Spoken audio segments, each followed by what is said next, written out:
अरे, बच्चे को रखा हुआ दूध पिलाओगी? आज बात करेंगे ब्रेस्ट मिल्क स्टोरेज और हैंडलिंग की। तो academy of breast feeding medicine ये बोलता है कि अगर direct feeding is not possible किसी भी सिनेरियो में, तो express milk is the next best option and that is what we are going to talk about today. तो पहली चीज़, किस चीज़ में स्टोर कर सकते हैं? Airtight bottles, BPA free bottles, या फिर कांच के कंटेनर्स, या फिर स्टील के containers. They have to be airtight, they have to be sterilised, गर्म पानी से अच्छे से धुले हुए होने चाहिए, हर बार सोप एंड वाटर से वॉश करके रखना है। फ्रिज बैग्स भी यूज़ कर सकते हैं। सेकंड, कहाँ पे कितनी देर रख सकते हैं? तो अगर आपने रूम टेम्परेचर में रखा है तो इसको आप 25 डिग्री मान के चलें अगर, तो इसको आप 3 से 4 घंटे आराम से रख सकते हैं।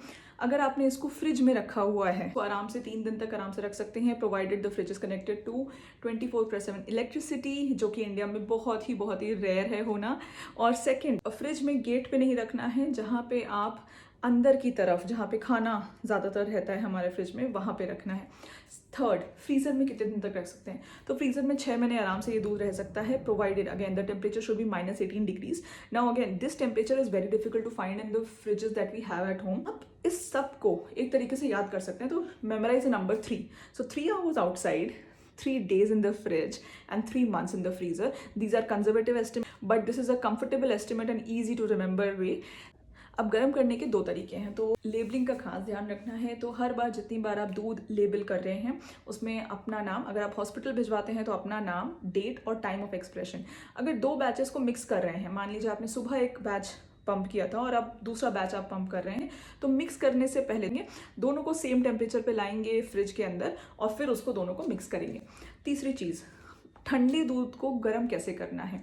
अगर आपका दूध फ्रिज में रखा हुआ है तो आप बस उस बॉटल को गर्म पानी में रख सकते हैं जब सा वार्मिश टेम्परेचर पे नहीं आ जाता, और फिर उसके बाद आप बैक ऑफ द हैंड में एक ड्रॉप डाल के देख सकते हैं। अगर वो वार्म टेम्परेचर पे है तो आप बच्चे को फीड करा सकते हैं। फ्रीजर वाला जो दूध है उसको 2 तरीके से आप थॉ कर सकते हैं। पहला तो है वही गर्म पानी में आपने डाला तो वो हल्का सा वार्म हो गया, आपने बैक ऑफ द हैंड में चेक किया और फिर पिला दिया।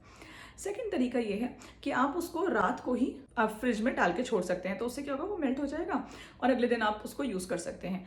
इसकी एक एक्सपायरी होती है, जब आपने दूध को फ्रीज़र से फ्रिज में मूव किया है उस टाइम से 24 घंटा। तो अगर आपने आज रात को 9 बजे उसको मूव किया है तो अगले दिन रात को 9 बजे तक आप उसको पिला सकते हैं, प्रोवाइडेड वो पूरे टाइम 24 घंटा फ्रिज में ही रहा है।